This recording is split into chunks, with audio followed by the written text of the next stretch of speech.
have a go at this campsite. What a bloody spot!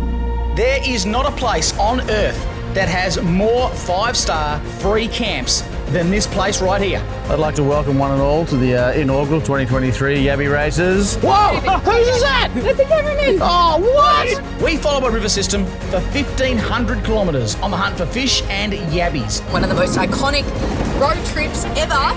But what we actually found, we couldn't comprehend. The oldest ritually cremated remains of anyone ever in the world.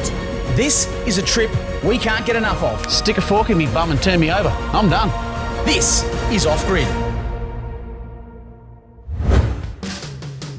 Every once in a while, you get the lucky chance to tick an item off a lifelong adventure bucket list. And today is just such a day. That right there, that's a first for me. That is the mighty Murray River, and this is camp. I've never camped on the Murray River before. Big plans afoot. We're going to follow the Murray from South Australia, cross over into New South Wales. From there, we're swapping rivers. We're going to jump on the Darling River and follow that north, all the way through Tilpa. We're talking big old river campsites, big fires. Going to chuck a few yabby nets in. Folks, if this isn't a road trip that you've thought about before, outback New South Wales, Riverina country, you ain't living. Let's get stuck into it. I'm not wasting any time. I'm packing up. Let's go. Come on. The Murray Basin might be overlooked by many four-wheel drive tourists, but it's an area of huge significance, full of fishing, wild history, and incredible camping. For our journey, we're taking on a 1,500k route through the heart of the region and ending at one of the last remaining true bush pubs in the country. Stefali, copy back there in the dust. Yeah, mate, we're floating along behind you here. We have got one heck of a trip coming up here, folks. I've been looking forward to this one for a long time. Sort of your backyard, Harley. Mate, we're just touching on it. The Murray is my homeland. It's my heart. That's where I spent all my time as a kid camping. The motherland. Oh, glorious. God's country. Well, I don't think we'll be in South Australia for much longer, folks. We're going to be crossing the border very, very soon into New South Wales, into Wentworth, heading straight north, following the Darling. Oh, my lordy mama, what a trip. Mate, this is iconic. There's so much to do. Fishing, yabbies, beers, couple of reds, maybe a cheeky feed. I'm excited. Let's get into it. We're pretty lucky to be able to drive these outback roads right now because just 6 months ago, this place was a quagmire after being hit by the biggest floods in nearly 70 years. With the recent floods that have been through it, that currently where we're driving would have been actually underwater by about 2 foot. Now, like, we're hundreds of metres back from the river, but it's just flat, dry out here. So as soon as the river come through and flooded, it's actually just coated this whole area. You can see where the water line sat on all the old trees. It's actually like mind-boggling. We thought we'd just come out here and check out the river. And look what we've just found, this massive tree with the water line so visible from when the floods were here earlier this year. And then it's crazy because you look down into the river and it's so shallow in comparison, hey? There's about a 20 metre difference between the height of the floods and where the water's sitting at now. 5'2", 5'1". Something like that. Crazy to think how much water came through here. The whole Murray-Darling Basin, just the whole catchment. It's impacted a lot of people, Stephanie. Yeah, it's actually really sad. A lot of those small riverland towns are still impacted by the impacts of the floods. The Murray has sustained local communities since well before Europeans arrived, but the new settlers brought with them a problem that came with a very weird solution. Well, this is a rather magnificent structure for what would have been a pretty average job out here. It was built in 1871. That's over 150 years ago, but think about that. The job of the person living here was a scab inspector. The poor bugger had to look at the sheep that were coming back and forth, make sure it didn't have scab, because scab is created by a little mite, and it passes from one sheep to the other very, very easily, and it could be the undoing of an entire sheep industry. Now imagine living out here, 150 years ago, a bloke comes past, he says, "What do you do out here?" He goes, "I look for scabs." Pretty rough if you ask me. Now, Off-Grid is all about finding back roads and adventurous routes around the country, but that does come with its fair share of mishaps. And right before we hit the border with New South Wales, the big Y62 has had a blowout. The other day I noticed I'd put a big split in the sidewall of this tyre and I've just been sort of keeping an eye on it. Decided to go kapoom. She's right in the bend of the sidewall down here. And it's a big old split. I don't know what I've done, but I've done it twice. There's another one over here and this one here, so I must have hit something somewhere. It's been like that for a couple of days now and I've been keeping an eye on it. She's finally let go. I don't think it's pluggable, but I'm going to give it a go later on, maybe in camp with a cold beer in my hand, rather than on the side of the track, and see if I can plug it and use it as a spare, but get me out of the emergency situation only. So we're just going to take it off now, put a new one on. Get a pump on. Come on.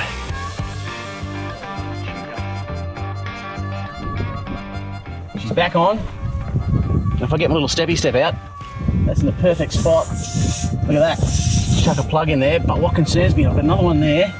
And you look where they are and the shape of them. If that doesn't say, I've hit something on both sides of my sidewall. Don't know what does, but I reckon that is pluggable and will become a spare. Fingers crossed, because I ain't got nothing else. Soon enough, our time with South Australia is done and dusted, and the border is just ahead. Righto folks, we're just going to jump over a fairly important cattle grid. I'm currently in South Australia. I am now in New South Wales. Yeah, look at that. Just wind the clock forward. There's not a great deal of notoriety or pomp about that one, but we've done it. We're in. She's a humble crossing. Rightio, New South Wales for the next few days. Let's push on. If there's one reason to visit the Murray River, it's to find yourself a secluded bend in the river to wet a line. You can chase perch, bream, catfish, and even the elusive Murray cod that can grow to over 100 kilos in weight. Soon, we found ourselves a perfect spot to test out the waters. Well, see, I've never done any of this before. Apparently the target species here is a creature called the yellow belly. Now, if he was a beer belly, that I can get around. I've even worn my my Good Luck Barramundi hat for the special occasion because I don't know if you remember, but I caught the biggest barramundi a few episodes ago. Steph and Harley have picked up some big talk like regular fishos, but it's age before beauty today, and I'm the first to hook up. I've caught a fish. I've caught a fish in a river. I've never done that before. That's my first river fish. Invasive species, that's a carp. You're not allowed to put these back in the water alive, you've got to donk them on the head. Now, these are some pretty small specimens, but at least we're catching fish, right? Another delicious carp. Despite the calibre of the fish, Steph and I are 1-1. Harles, this is his backyard, it's what he's good at. Naught. 0 donuts, zip, nil, nothing, nada. I'm not going to get too cocky though because it's a carp. Some people rate them. I've never eaten a carp. In the comments down below, be honest, have you tried carp? If you have, how did you cook it? Did you rate it? If I get a creative recipe from someone who rates a carp, I will cook and eat a carp on the next episode of Off Grid. Let me know. I'll give it a go. Another carp. That one's really winning, but look, at the end of the day, we're catching fish. That's what we're here for. So, unfortunately, I'm going to have to knock this one on the head again. Maybe it's Steph's turn. Steph! We could happily camp right here on the river, but for tonight, I've got something else in mind. A spot that I guarantee is going to blow your mind. First though, we got to get some supplies. We're just cruising through a really thick stand, probably the thickest I've ever seen anywhere. Thick stand of mallee trees. Mallee meaning many stems originating from the one root ball. And if you've ever been out in this country before and picked up the old dead remains of a mallee, you'll get that big wooden lump at the base. It's called a mallee root. You've all heard of that. I don't reckon you'll find better firewood anywhere in Australia. Big call. Huge call.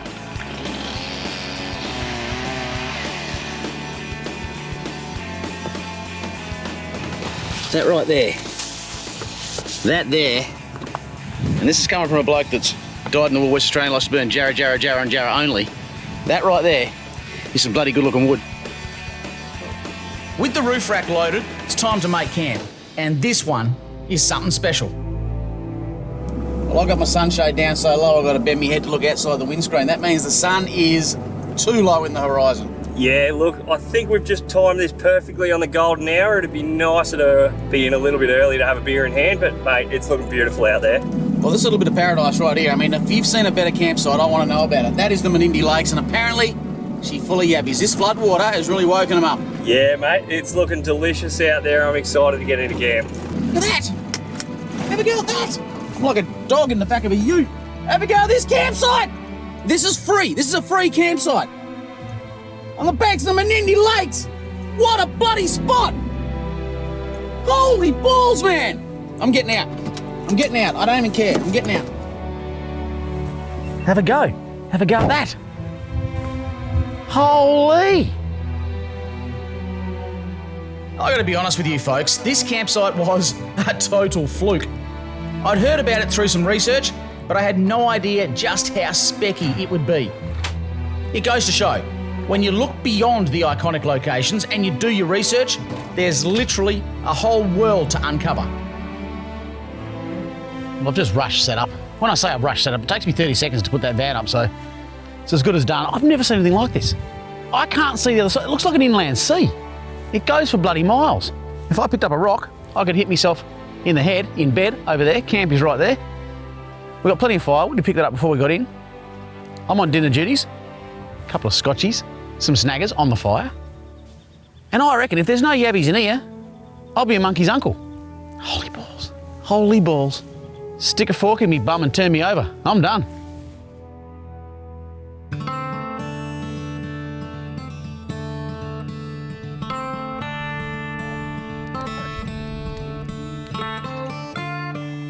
Folks, you've seen me use these bad boys, little Zoleo satellite communication device all over the place. In fact, I took this to America with me and I used it in Colorado at 4,500 metres. It basically connects your mobile phone to the Iridium satellite network, which means that you can send and most importantly, receive messages anywhere in the world. In my humble opinion, having comms out in the bush is just one of those things in this day and age, can't afford not to have. Right now, I've got a bit of a deal for you. You grab yourself a Zoleo and use the code word SAVE40. You'll save $40 off your activation fee. Grab one, put it in the Forby. The day you need to use this in an emergency, just to tell people where you are, worthwhile. Grab yourself one, chuck it in the Forby. Righto, yabby pots out. And I think Gaz has got us some bit of cow spleen. Cow liver. Cow liver, yes. Which Not quite the smorgasbord we had last time today, so we'll see how we go. I am the yabby queen. I don't think you are. I am. We've got it on camera. Right, so we've got the decent bait in here. We're all set. The one thing we haven't told you is while we were doing a bit of research on our camps, this one came up. Now we're chasing some fish while we're out here. Everyone's saying go to the Darling. The Darling's got the fish in it, but this was actually telling us this is where the yabbies are, this campsite. I'm feeling good about this. I'm feeling red hot, so we're gonna get the pots out. I reckon we check them in a couple of hours, leave them in overnight as well. Clean up, Stephanie. How good?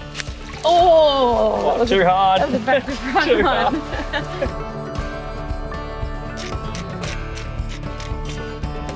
Huevos in the Weber. They're not quite ready yet. The plan being we're going to put a huevos on each steak, a couple of snaggers. Day one has been about as close to perfect as you could hope for. But there's plenty ahead as we go deeper into basin country along the iconic Darling River.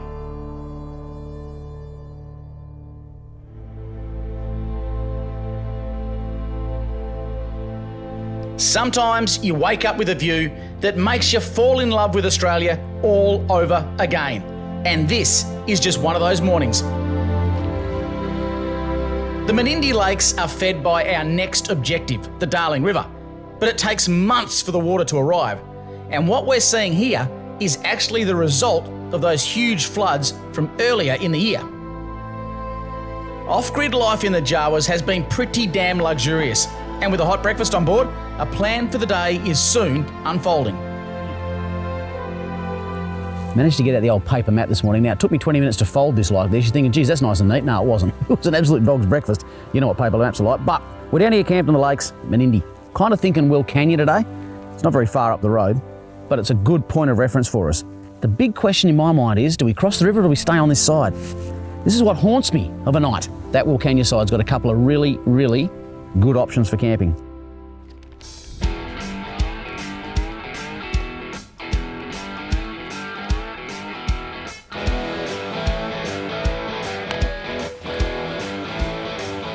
We have to try harder than that, I think.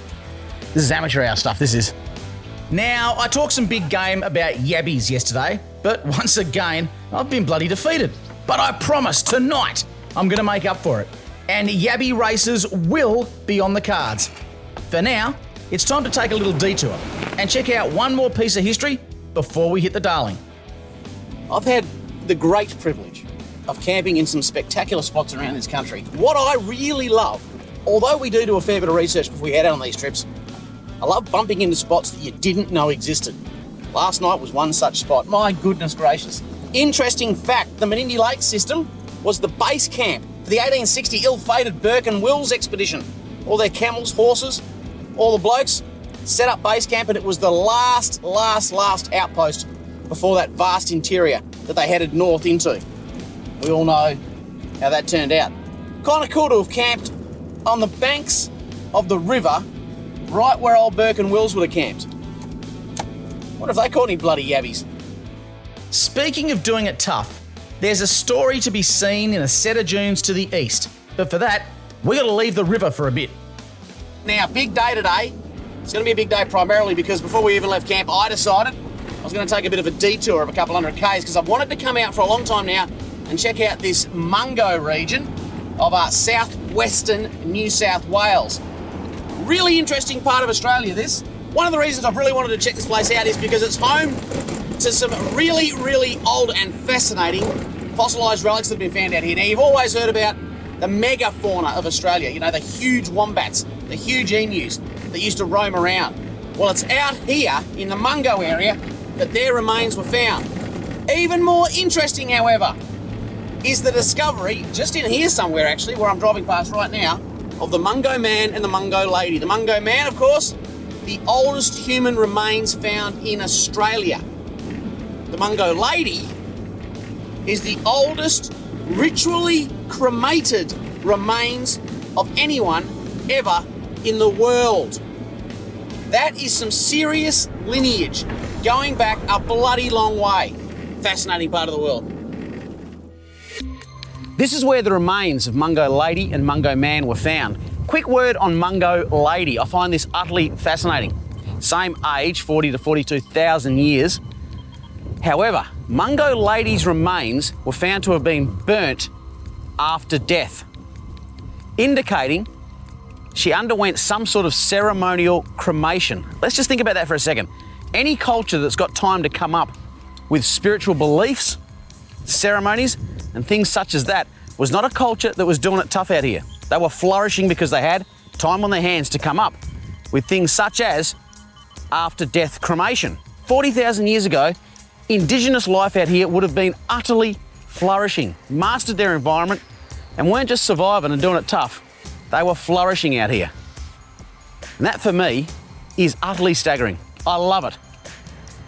Now, tip me hat to Mungo Man and Mungo Woman. That's a culture we cannot afford to forget. Super cool, so super cool. It's important for the tour guide to keep the kids fed. And today, we're in for a treat. All right, it is exactly 11 a.m.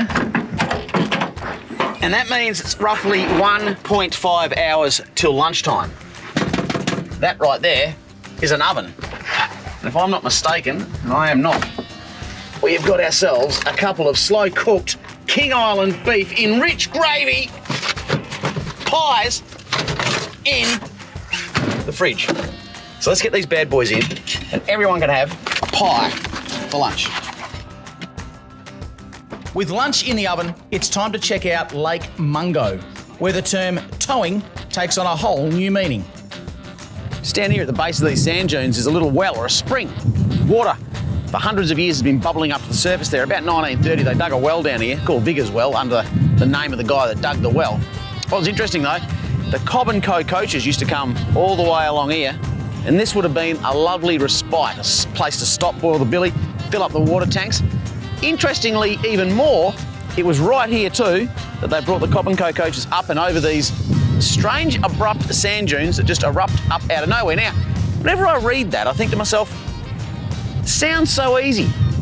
Fill up your water tanks down there, give your horse something to eat, and then pull your coach over these sand dunes. If you said to me, Graham, you've got to get in the Y62 and drive the caravan over these sand dunes, I'd have my work cut out for me. How do they get a coach across these sand dunes? Bloody good horse is all I can say. Different time, different folks. I'm just creating some snow angels in the sand.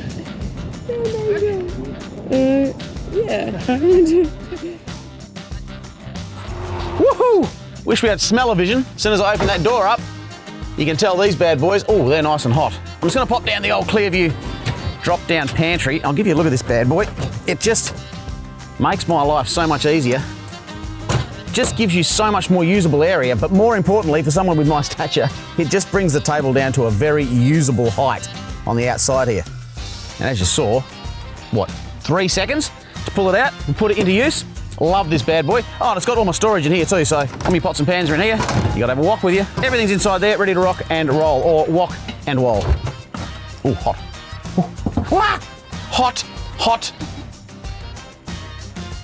For the folks back home, there's just been a bit of controversy in camp right here. I didn't realise that I was going to cause such a ruckus. Do you go sauce on top? Do you what, use your finger like some sort of... Yeah, you just smooth it out. Look, rub it Oh around. my God, what a primitive. A little taste. As for I, you shove that nozzle, which is shaped in that very nipple-like shape, so that you can stab it into your pie and then squeeze sauce in there. Yourself? I'm not a condiments kind of gal. What? I actually hate tomato sauce and barbecue sauce. In the comments down below, we have opened a can of worms. No condiments, sauce on top, sauce inside. Let us know in the comments down below.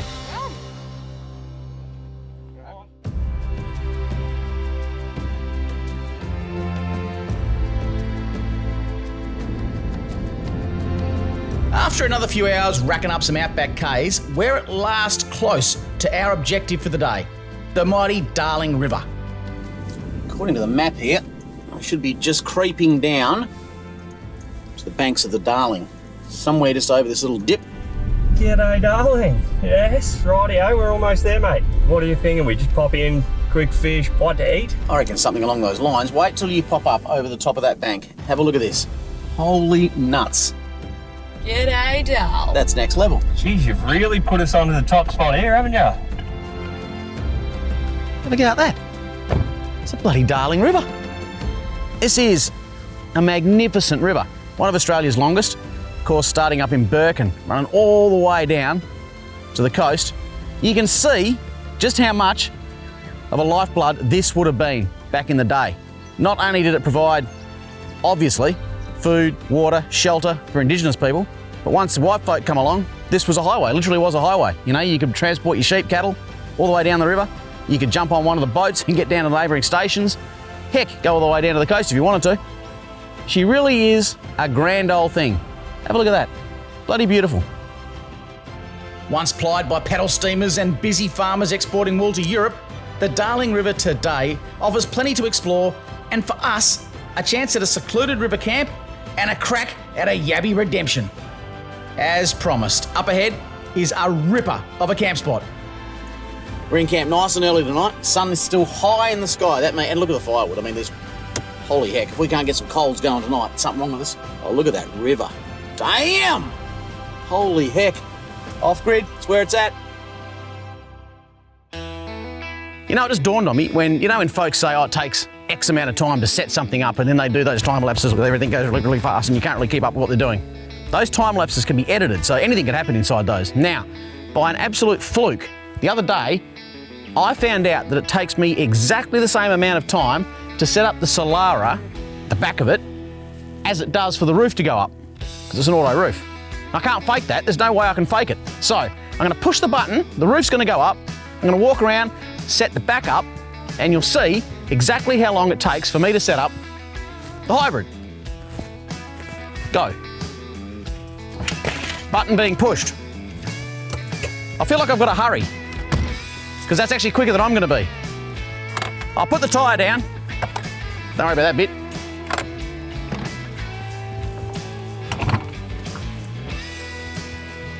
I might even be able to beat the roof.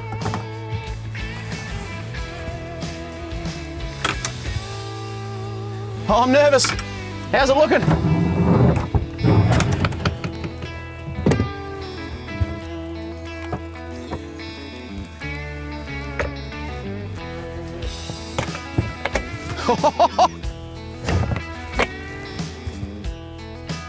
I'm actually slightly quicker than the roof is. Oh, know what? I'll get my step out. Oh, almost had time to open the fridge and get a beer out as well. So as you can see, what did that take? 45 seconds? Camp setup. Majestic. All right, so we've just pulled into camp. Luckily, we've actually got in a little bit earlier than I expected, which is nice, because I'm gonna do something we don't usually do. I'm gonna cook a roast tonight. Get this lamb in, season that up, and straight on top of our trivet. It's time to get serious on the old yabs now. Beautiful bend in the river here, and there must be 3 or 4 dozen pelicans in here. What do they know? What do they bloody know? Oi, pelican! Any yabbies in here? I think one nodded. I think that one nodded. Curious bird is the pelican. His beak can hold more than his belly can. All right, let's get these in and see if we can get some yabbies, because I've got big plans for these yabbies. Firewood is once again in plentiful supply around here, and with the charcoal beads going, we can get the roast on without having to wait for the coals on the campfire. And that leaves some extra time to go yabby hunting. Yabbies. That's a good size yabby. Good size. That's a bloody marron. Holy balls. Look at the size of that yabby. That's a beast. Is that the biggest yabby you've ever seen? Yeah, it'd have to be up there. Biggest yabby I've ever seen? In the comments down below, folks, show me a picture of your bigger yabbies than that. That's a freaking racehorse. Put a saddle on him. Oh, that's weird. Put a saddle on him and ride him. Size of that thing. All right. That's a start, guys. All right, this is our second pull for the night, team. Come on, yabby babby doo. Hey, she's back. We're building numbers here. Evening is soon falling on yet another cracker of a day. But I gotta say that Harley's roast, well, it might have just topped it. That is looking and smelling unbelievable. I reckon that's gonna need a whole heap more. I reckon I might give that half an hour. Steph's got some veggies on the go, so I think we'll chuck them on now and we'll be good to go. With the finishing touches going on dinner, it's time to introduce the guys to a new sport. It's a noble game that's never before been seen on 4-wheel drive 24/7. Until tonight. I'd like to welcome one and all to the inaugural 2023 Yabby Races. I'd like to just go through the rules before we start, if that's okay. First, it must be made mention that all Yabbies entering the race this year have bought themselves a pardon to life. Hold your Yabby up. All Yabbies will be released alive. Secondly, human winner of Yabby Race has the right to select from the fridge of the losers any drink. So if you've got a Rumbo in there, gone. If you've got a lowly beer, gone. Thirdly, this is a race of 4 entrants. You only see 3 here. The 4th is holding the camera. Please show your Yabby now, sir. All right, the name of the game. Yabbies go in the middle of the circle. First Yabby to get its entire body, and that means claws as well, which I'm actually just looking at mine now is a lot more to get over the line than yours. Anywho, get the entire body length over the circle is the winner. Love it. Let's gather around the circle, folks. Game on. Come on, buddy. Just walk backwards really fast. Come on, David Yabbenborough. You've got this, David. You've got this. 2009 grand final. Gary Yablett. Out of the square. Bombs long. Goal. Paul Chapman. Happiest day of my life. Come on, son. Get me home. 3, 2, 1. Yabs down. Ooh, whoa! Who's that? Let the cameraman. Oh, what are you doing, Yablett? Come on! That's not over yet. It's not over. He's hit the rope. He's not happy. Oh. Wait! He's done it. He's done it, and I'm coming in a second. Slow second. It's a second. Could be worse. Yes! Give me something. You're nugget. Come on, now you want it. You're better than that. That's why we lost those grand finals. You didn't work. And now you look at him move. Streaming down the wing. Well, beaten by the cameraman. Gee whiz, hot to trot they were. They really took off. Chuck him back in there. We'll go and give them their freedom. So to top off our lamb roast, what I'm going with is a bit of a red wine dew. In here, I've just got bubbling away what is the remains of the lamb juices. I'm gonna get a bit of red wine in here, boil that down, just get it to cook off, and hopefully this will just syrup up nicely. Oh, look at that. Falling apart. Look at you guys go with your bloody fancy serve ups. I just put a whole heap of tomato sauce in a bowl and hope that it looks good. If a night like this doesn't get you motivated to get out camping, check that you've got a pulse. This is what we're talking about. This is it, right here. This is what we're talking about. We've got a gourmet feast down here. I don't even know how to explain some of the stuff that's gone into this. What I will say though is I know the lamb. Understand that. Understand the meat. Stop looking at me and start eating. Don't worry about it. Roast lamb. We got some sort of weird gidgee wood down here that burns hotter than heck. We got yabbies in a bucket over there. We've got the Darling River behind us. We've got hybrids set up here. I'm gonna have a hot shower tonight. You don't need to think about that too much, but trust me when I say I need it. Folks, living the bloody dream.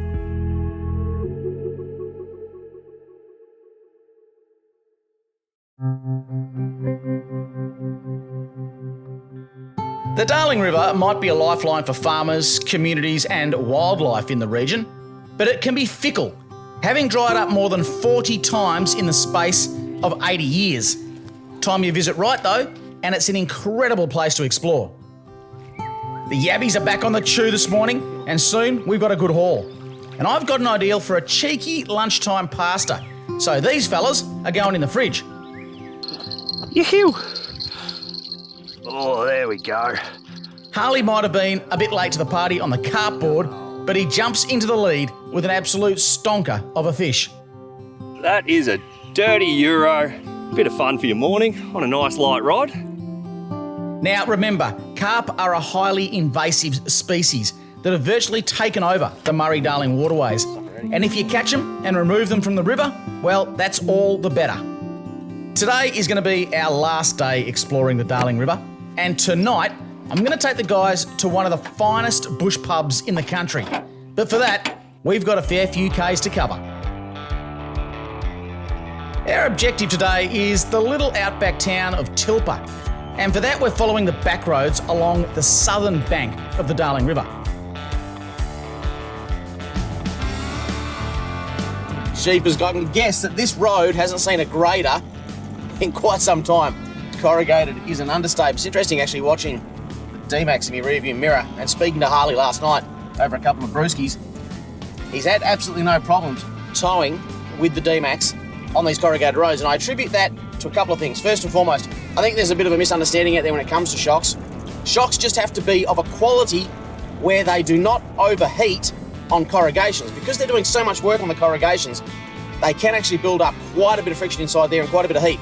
That causes the oil to become much thinner, and it doesn't rebound, doesn't compress as it should. It's called shock fade, and it means after long distances on these corrugations, the car's going to handle like an absolute dog. That's why swapping out for quality shocks, like we've done, we built up the D-Max, to the better shocks means that you can do these roads, even towing, for hour after hour after hour, and you're not going to get shock faded. For me, is one of the very first things you should do to a vehicle before you tackle one of these big outback trips. It's so much more comfortable inside that vehicle back there too, because you're not getting thrown around, you're not getting harsh jolts, you're doing it with ease. The rivers might be full of fish, but there's plenty of other wildlife to keep an eye out for, as we've encountered some interesting critters on the road, including this little beauty right here. I never get tired of seeing these little guys in the wild. I'm not going to give him a hard time and try and pick him up. It's a hot day today, I'm going to let him go, but how cool is that adaptation? He's dug himself right in down here. He did have his foot hanging out and I touched it and he's dug it in. He stuck his nose right down in here. He is fully protected with everything spiked up. I mean, look at that.